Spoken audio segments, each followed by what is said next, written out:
Este contenido es financiado con recursos del Fondo Único de TIC.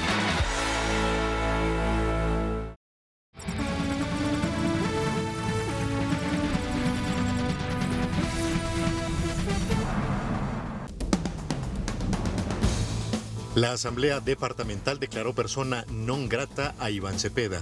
El pronunciamiento se conoce tras las declaraciones del candidato a la presidencia en las que califica al departamento como cuna de la parapolítica y la narcoeconomía. Ante este hecho, el gobernador de Antioquia y 70 alcaldes salieron en defensa de la región y rechazaron lo que consideran un atentado contra la dignidad del territorio. Antioquia no pide trato preferencial, pero tampoco acepta un injusto. Antioquia es Colombia. Desde el Consejo de Medellín denunciaron que el gobierno nacional se estaría negando a suscribir un otro sí para continuar con las obras del aeropuerto José María Córdoba. La obra estaría frenada por una firma. La Minga, asentada en el sector La Alpujarra de Medellín, bloqueó varias vías durante la mañana de hoy. Autoridades alertan por la exposición de niños a entornos adversos para su salud. Tras el anuncio del gobierno nacional de liquidar a las EPS en insolvencia, serían 8 las entidades que sufrirían las consecuencias, entre ellas Sabia Salud y Coosalud. 5.000 mineros permanecen concentrados en diferentes puntos del Bajo Cauca. Autoridades instalaron el puesto de mando unificado, mientras los manifestantes esperan respuestas del gobierno nacional. Las 2 menores secuestradas en el Bagre recuperaron la libertad tras 5 días de cautiverio, luego de un secuestro perpetrado por disidencias de las FARC. El Comité Internacional de la Cruz Roja confirmó la información. Medellín y su área metropolitana son una de las 2 zonas del país en donde más se redujo la pobreza monetaria en el último año. Así lo reveló un reciente informe del Banco de la República. La otra metrópoli donde se redujo el índice es Bogotá. La escritora antioqueña Dina Rack presenta su más reciente lanzamiento literario Parirás con dolor, una novela biográfica inspirada en la vida de su madre. Estará en varios conversatorios de la ciudad. La Corporación Poetas al Viento representará a Colombia en la 6ª edición del Festival Nichita Stanescu, que este año se celebrará en Jefate, Madrid. Será del 23 al 28 de marzo. Con ausencias sorpresivas, Atlético Nacional visita esta noche a Millonarios en el Campín, en el duelo más atractivo de la fecha 12 de la Liga Colombiana. El verde quiere sumar los 3 puntos para estirar diferencias en el liderato. Con gol a bordo del colombiano Luis Javier Suárez, hazaña del Sporting de Lisboa en la Champions League. El cuadro portugués remontó una serie que perdía por 3 goles de diferencia ante el Bodø Glimt de Noruega. Comenzó a rodar el Panamericano de ruta en Montería. El ciclista antioqueño José Manuel Posada ganó de forma categórica la contrarreloj individual en la categoría junior masculina. El jueves regresan las competencias. Detalles con nuestro enviado especial.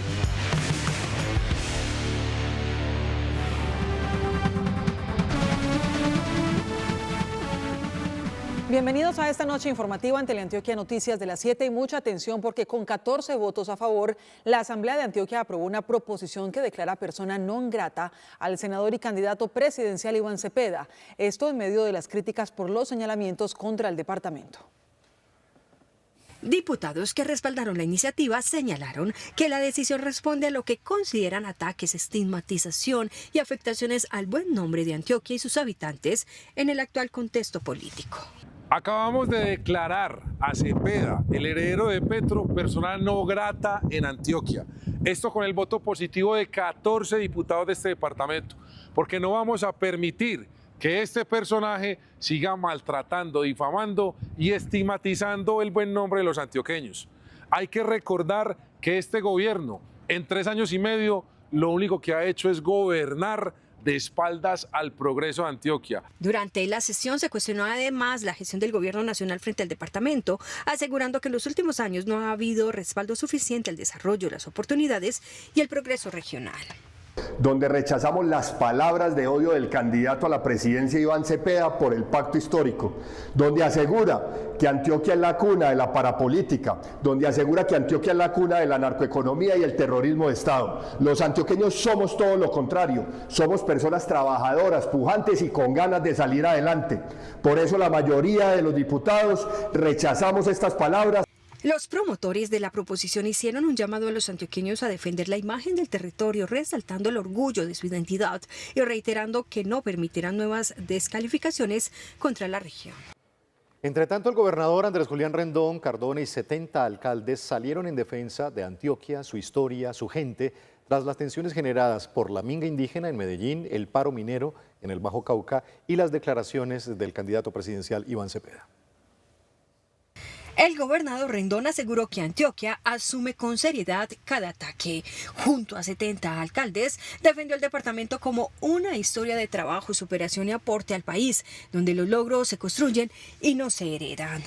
Los ataques los asumimos como propios, no por susceptibilidad, sino por convicción, porque sabemos lo que representamos y también lo que hemos construido.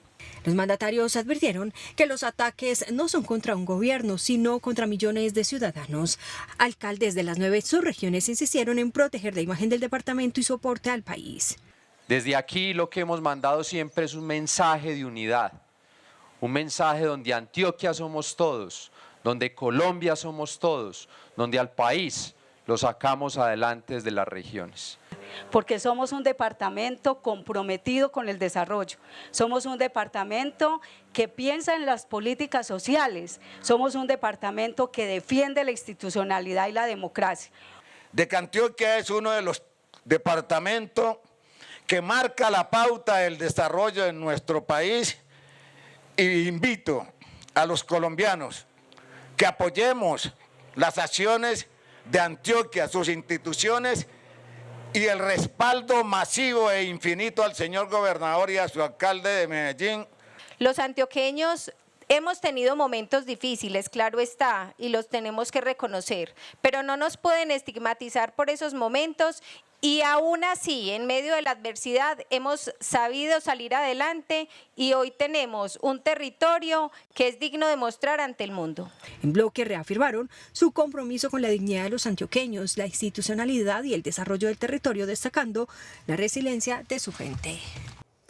A toda esta situación se suma que el presidente del Consejo de Medellín, Alejandro de Bedut, denunció que el gobierno nacional se estaría negando a suscribir un otro sí para continuar con las obras del aeropuerto José María Córdoba de Río Negro, que están frenadas por una falta de una firma.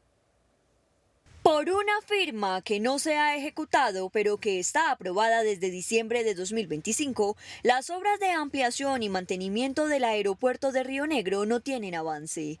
Desde el Consejo de la Ciudad denunciaron que el Gobierno Nacional, a través de la Agencia Nacional de Infraestructura, no ha suscrito el otro sí número 27 que permite continuar con la intervención. El aeropuerto José María Córdoba, la principal puerta de entrada a nuestra región, está totalmente colapsado. Más de 13.5 millones de pasajeros al año utilizan una infraestructura que se quedó en el pasado.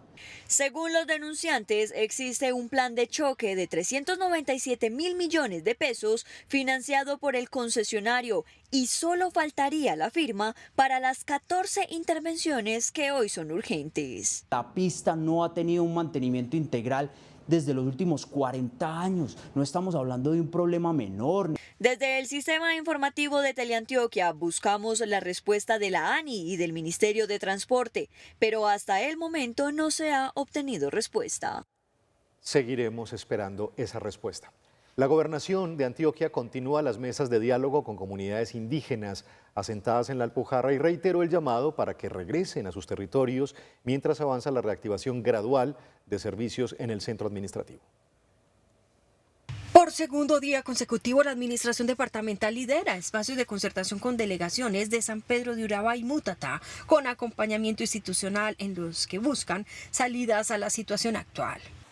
Y ellos que reclaman tantos derechos también tienen deberes y tienen obligaciones. Y esas autoridades que están hoy aquí peleando por 20 puestos para colocar a sus familiares, a sus amigos y a sus vecinos, tienen desescolarizados a los niños en Mutatá, en San Pedro, en San Juan de Urabá. No les dejan acceder al PAE.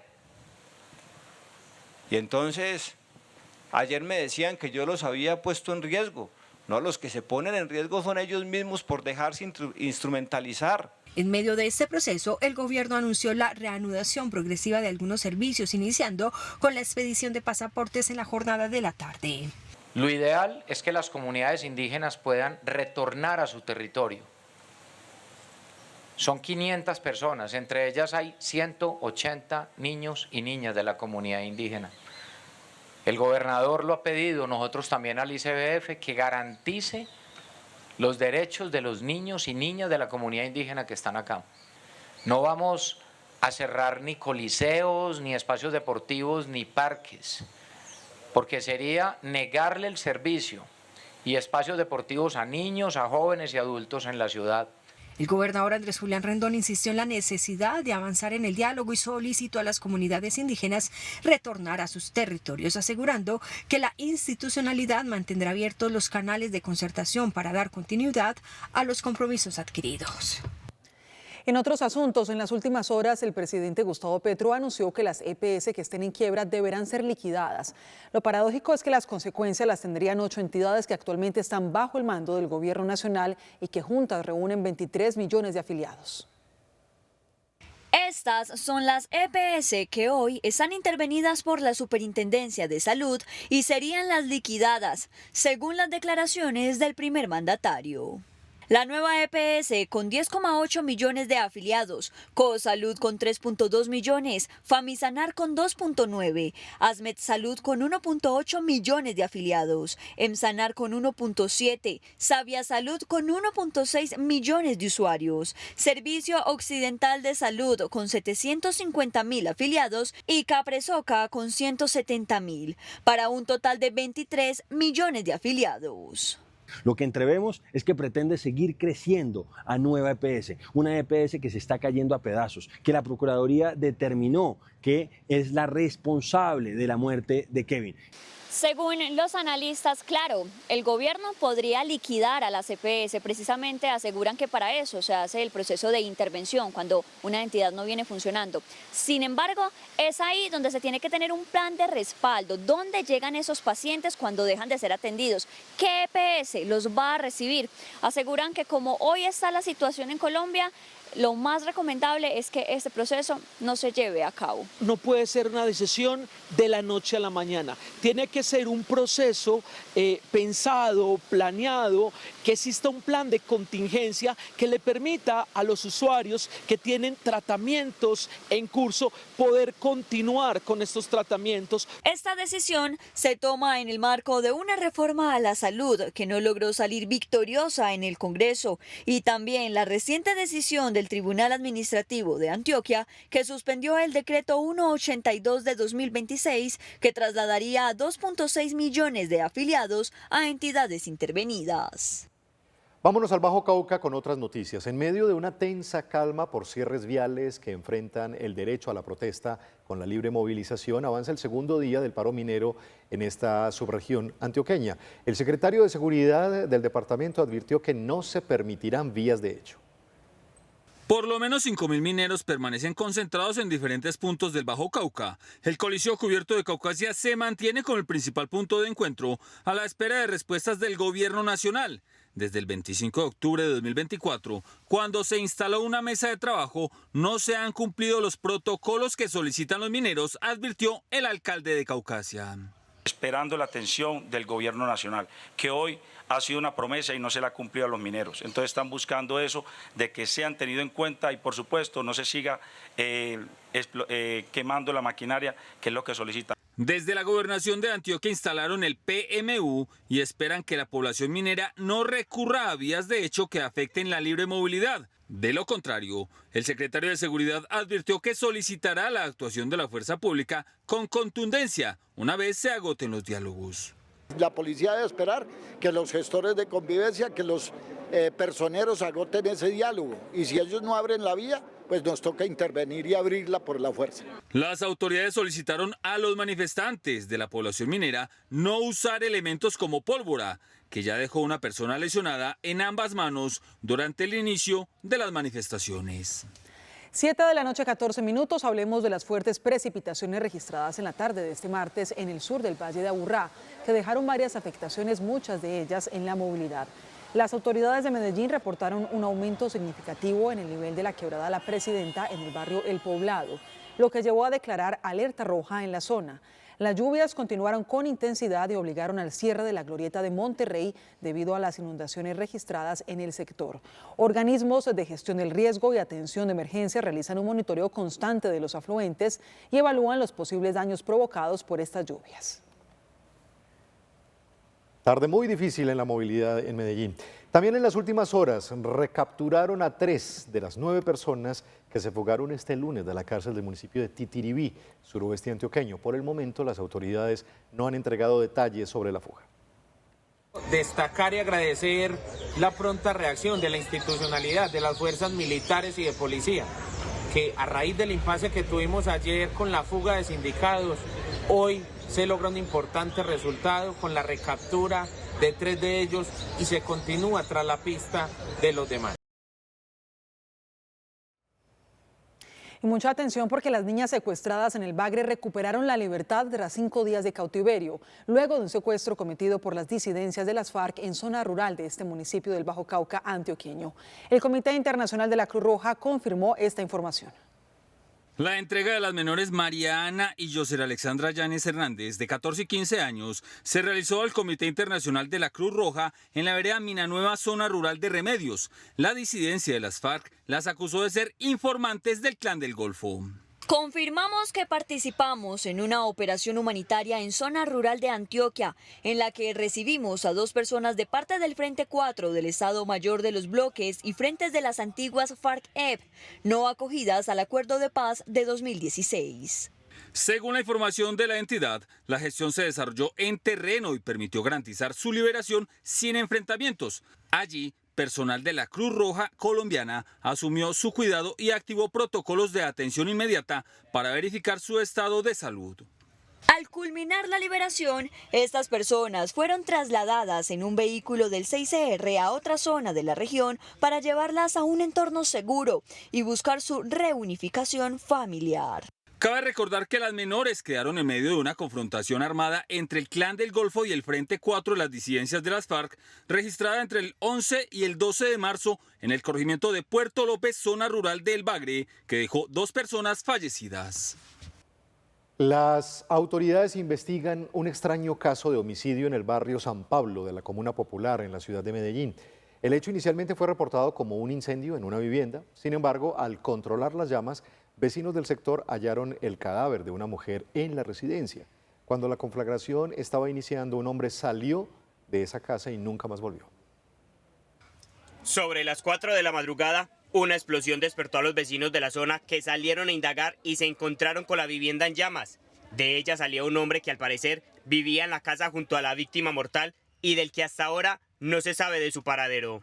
Se incendió y mi mujer no sale, pero en la esquina de nosotros ponemos la basura, ¿cierto? En la esquina de abajo. Entonces él tiró 2 tarros y se montó a la moto y ellos le dijeron, ¿para dónde va? ¿Para dónde va? Y él dijo, voy a ir a llamar a los bomberos y se fue en la moto. Al presenciar esta escena, los vecinos comenzaron a apagar las llamas. Cuando el incendio estaba controlado, encontraron el cadáver de Selene Roldán, una mujer de 25 años. Los bomberos, al presenciar esto, comunicaron a la autoridad competente y es cuando el CTI hizo el levantamiento del cadáver, evidenciando un rastro de sangre y dictaminando el caso como un homicidio por establecer. Cuando ellos bajaron ahí a la esquina, olieron unos tarros y olían a pura gasolina. El muchacho del tercer piso fue el primero que entró. Cuando entró todavía la vio así como en carne viva ella y quemándose y él salió llorando. El sistema informativo de Teleantioquia consultó con la Policía Metropolitana sobre el caso en su momento, pero estos deslegitimizaron el hecho al tratarse de una conflagración en una vivienda y que se debía consultar con los bomberos. Por el momento, no se sabe nada de la pareja sentimental de Selene Roldán, pues fue quien salió de la vivienda en medio de las llamas.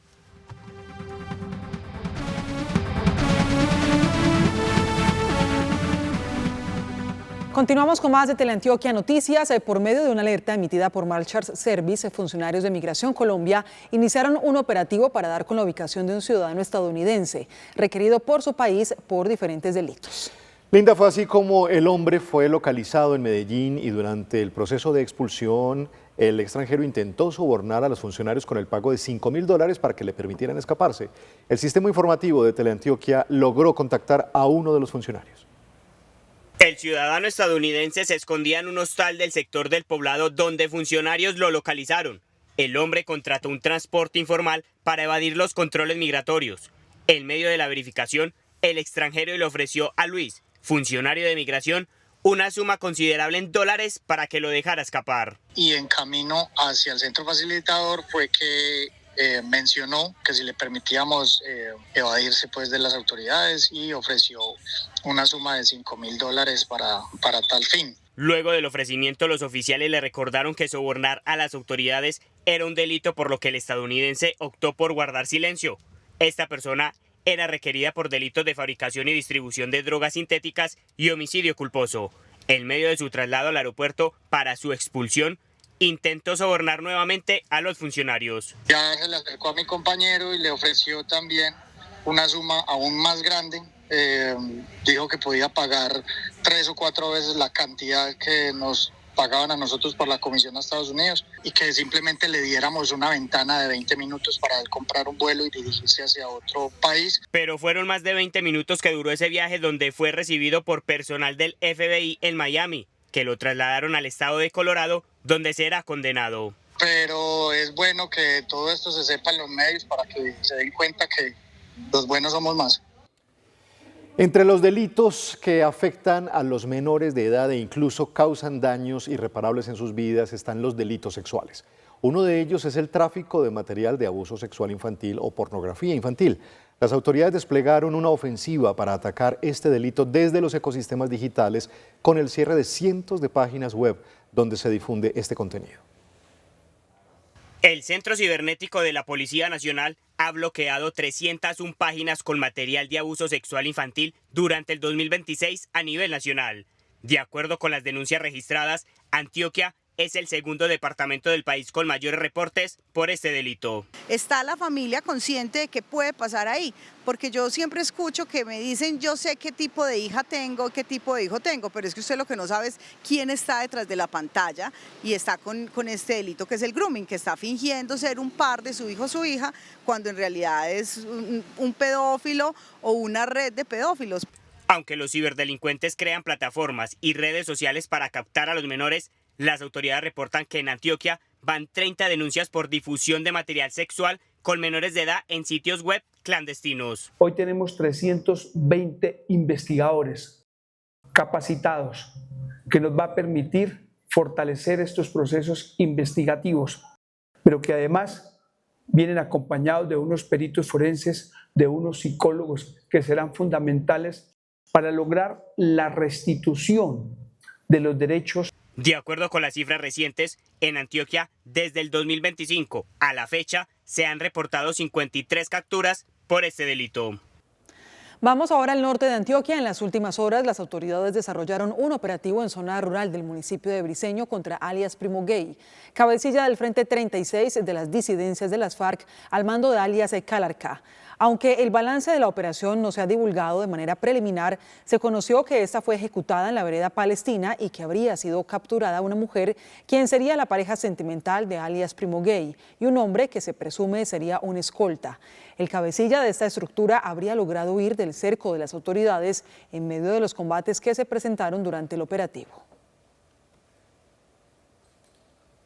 Tras la denuncia por redes sociales de habitantes de Sabaneta en las que manifiestan que en varios parques del municipio han muerto al menos 3 mascotas por envenenamiento, la alcaldía local se pronunció y aseguró que las autoridades ya investigan los hechos y se encuentran en labores de identificación y judicialización de las personas responsables. Por medio de este video grabado por la misma comunidad se denuncia envenenamientos a animales de compañía en Sabaneta. El lamentable hecho ya está en manos de la alcaldía municipal, que a través de las cámaras de la central de monitoreo se encuentra realizando seguimiento a los posibles autores. Desde la administración nos pusimos inmediatamente en contacto con los denunciantes de la situación, con el fin de esclarecer los hechos, ya que no reposan denuncias oficiales en la administración. Tendremos operativos de limpieza en los diferentes parques donde se han presentado estas situaciones. La alcaldía de Sabaneta actualmente realiza acompañamiento psicológico a las familias de los animales que fueron presuntamente envenenados. Debemos evitar que nuestros animales de compañía consuman alimentos en los parques públicos. Como medida de prevención y cuidado, debemos pasear siempre a nuestros animales de compañía con trailla. y reportar cualquier situación sospechosa en los números que aparecen en pantalla. Las medidas adoptadas por la administración local también incluyen jornadas de sensibilización. Además, autoridades recomiendan pasear los animales siempre con trailla como medida preventiva.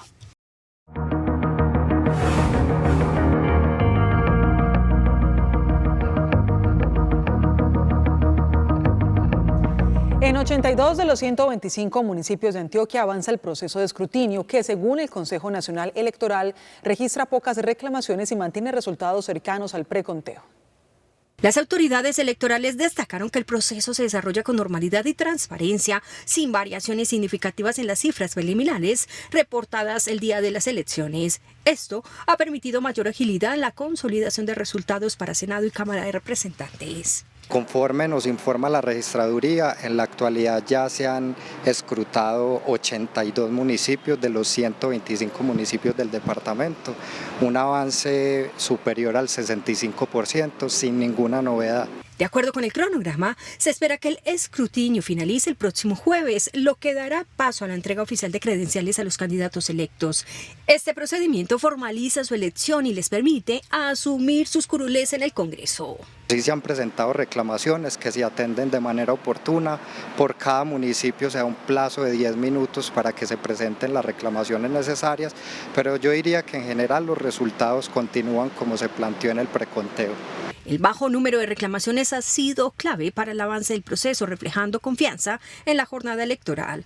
Las autoridades reiteraron el llamado a respetar los tiempos institucionales mientras se completa la verificación total de las actas en los municipios restantes. Los exministros de Defensa Marta Lucía Ramírez, Diego Molano, Guillermo Botero, Juan Carlos Esguerra y los generales retirados Alberto Mejía y Ricardo Gómez Nieto respaldarán la candidatura de Paloma Valencia a la presidencia. Esta y otras noticias en el panorama político. En la carta enviada a Paloma Valencia, los exministros destacaron su carácter, liderazgo y conocimiento en seguridad. También advierten sobre el deterioro de la seguridad en el país, señalando que los grupos armados ilegales superan los 27.000 integrantes y han aumentado su control territorial, lo que aseguran representa una amenaza creciente para la población. El abogado Abelardo de la Estrella, también candidato presidencial, pidió a la Corte Constitucional y a la Procuraduría medidas cautelares frente a la liquidación de 7 EPS, al considerar que pone en riesgo la atención en salud y podría agravar la crisis del sistema. La senadora Paloma Valencia demandó el decreto del gobierno que, según afirma, ha de imponer a sindicatos sobre empresas, al imponer negociaciones por sectores y acceso a información financiera, lo que podría afectar su sostenibilidad. El candidato Sergio Fajardo anunció que creará 400 parques educativos en Colombia para cerrar brechas entre jóvenes urbanos y rurales con acceso a educación, tecnología, cultura y oportunidades.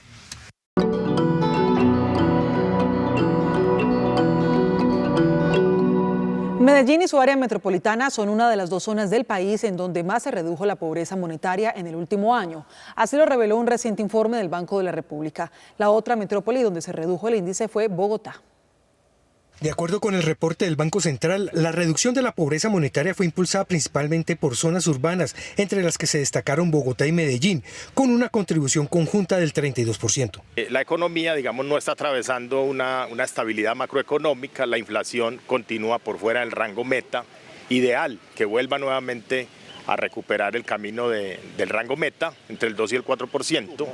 El Estado, por su parte, debería también empezar a ajustar sus finanzas y darle más participación, digamos, al liderazgo de la inversión privada.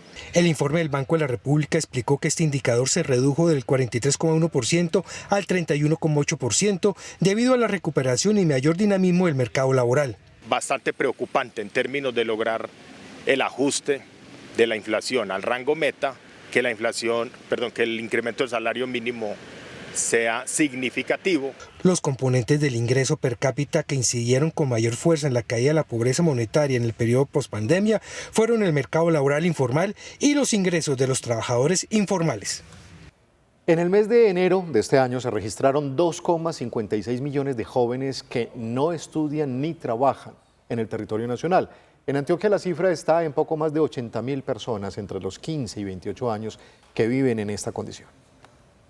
El año arrancó con el dato más alto de jóvenes en esta condición desde marzo del año pasado. En enero se registraron 2,56 millones de ninis.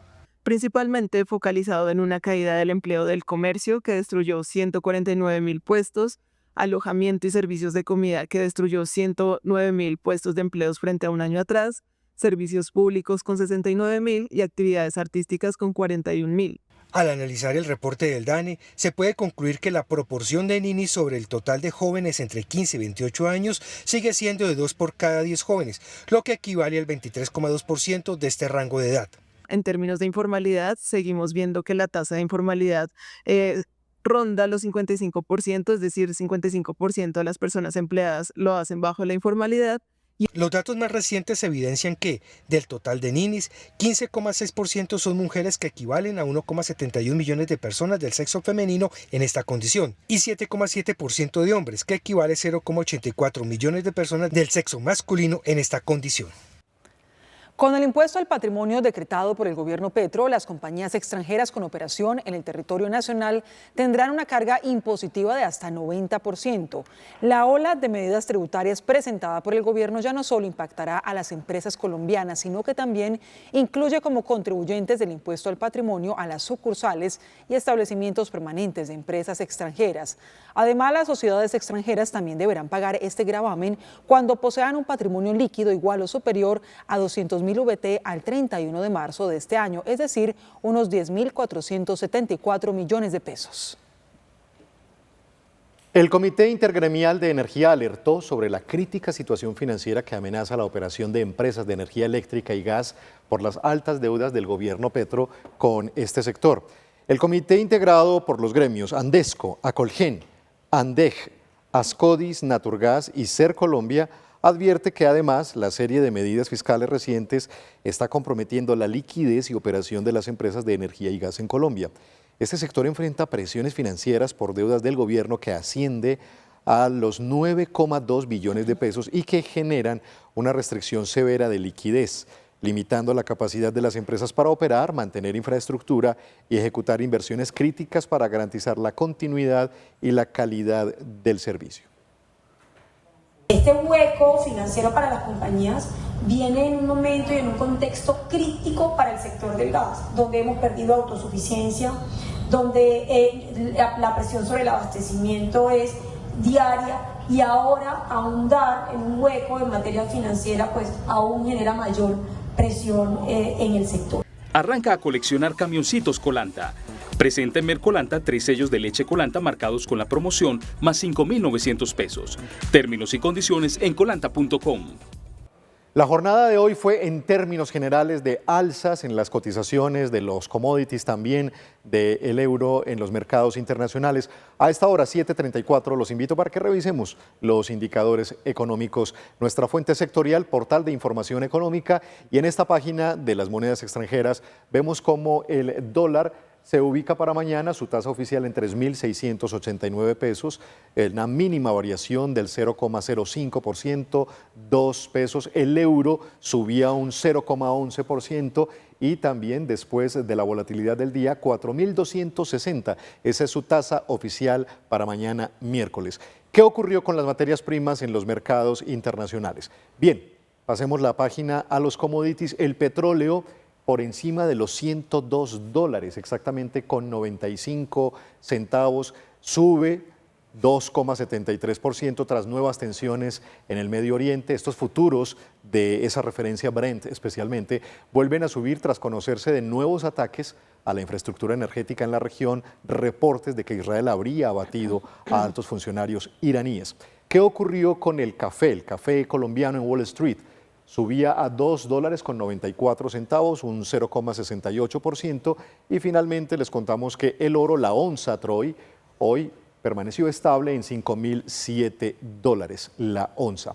Aquí en el país, la acción de la petrolera estatal de Ecopetrol vuelve a ser el título más negociado del día con un precio de cierre de 2.720 pesos. Sigue creciendo el valor de este título, hoy tuvo una variación positiva del 4,02%.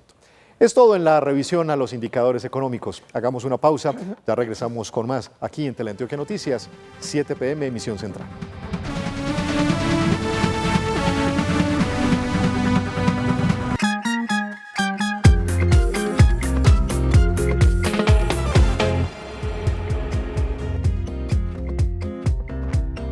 Feliz noche para todos, bienvenidos a nuestra sección de cultura y entretenimiento. Claudia Ramírez, más conocida como Dina Rack, es una escritora antioqueña radicada en España. Regresó al país para presentar su más reciente obra. Parirás con dolor es una novela biográfica inspirada en la vida de su madre. Tiene un proceso de investigación, entrevistas, archivos históricos e historias clínicas para reconstruir las escenas que están plasmadas en este libro. Ella, ¿qué tuvo de particularidad para que yo escribiera su historia?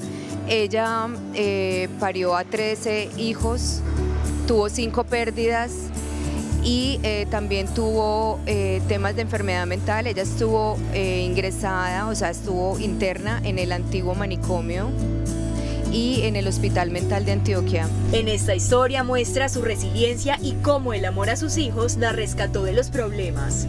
Escribir sobre tus antepasados o sobre tu propia vida es, digamos, un viaje. Más que literario, es un viaje hacia el interior de ti mismo, de ti misma, porque debes ponerte como en un papel o en un papel de observador o de observadora por fuera de lo que estás escribiendo, y a la vez debes tener como el rigor literario de lo que se merece una obra escrita. Dina Rack estará el jueves 19 de marzo en el Auditorio Torre de la Memoria de la Biblioteca Pública Piloto a las 6 de la tarde en un conversatorio. La Corporación Poetas al Viento representará a Colombia en un festival internacional de poesía que se realizará en Madrid. Esta es la 6ª edición del Festival Nichita Stanescu, que este año se celebrará en Getafe, Madrid. Catherine Whitman es una de las poetas invitadas al evento. La poesía que yo recito es una poesía mística, conectada con el maestro corazón. La Biblioteca Pública Piloto emitirá vía streaming un recital poético musical desde Medellín, en conexión con España, Rumania, México y República Dominicana. La delegación está conformada por 6 poetas colombianos y un poeta salvadoreño norteamericano.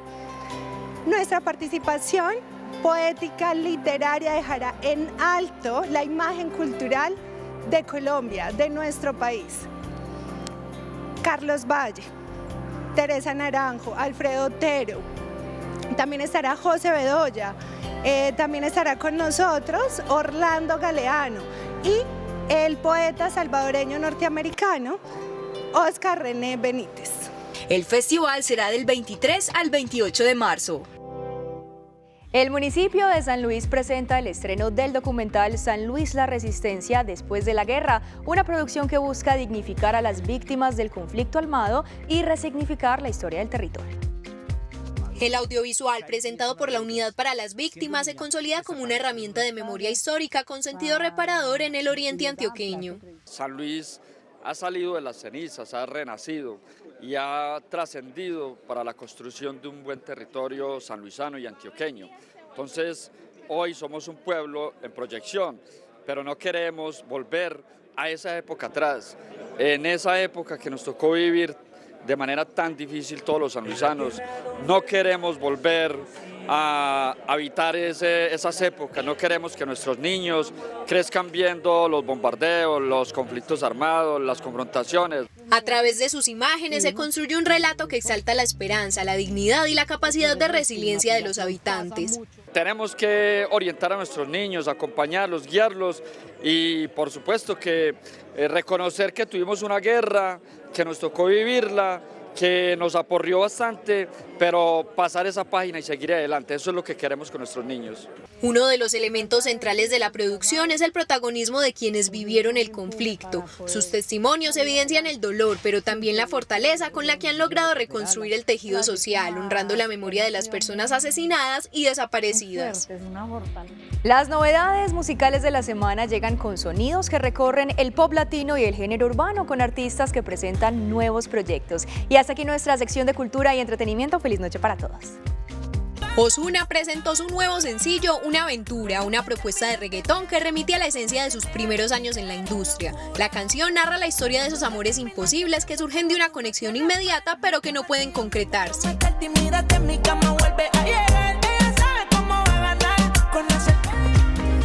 Jay Álvarez estrenó El dueño del sistema Vol 3, la nueva entrega de una de las series musicales más representativas de su carrera. El proyecto funciona como una continuación natural de los volúmenes anteriores que lo consolidaron dentro del género urbano, pero también como un nuevo punto de partida marcado por la experiencia. Ella tiene novia y también tiene novio. Cada vez que paso por su territorio.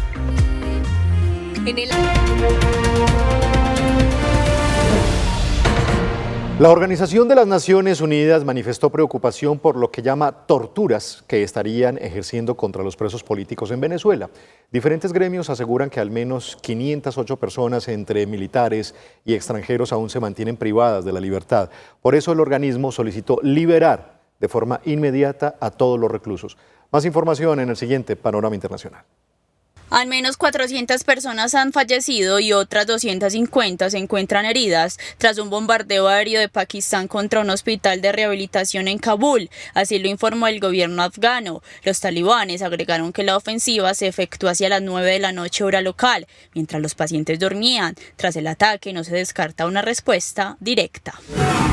Más de 250 habitantes de Ecuador fueron capturados tras el primer día de toque de queda en las provincias costeras de Guayas, Los Ríos, Santo Domingo de los Sáchilas y El Oro, donde hay un despliegue de más de 75.000 uniformados. Las autoridades ecuatorianas indicaron que la mayoría de capturas fueron por violar el toque de queda nocturno, por porte de armas e incluso se realizó una captura de un jefe de sicarios.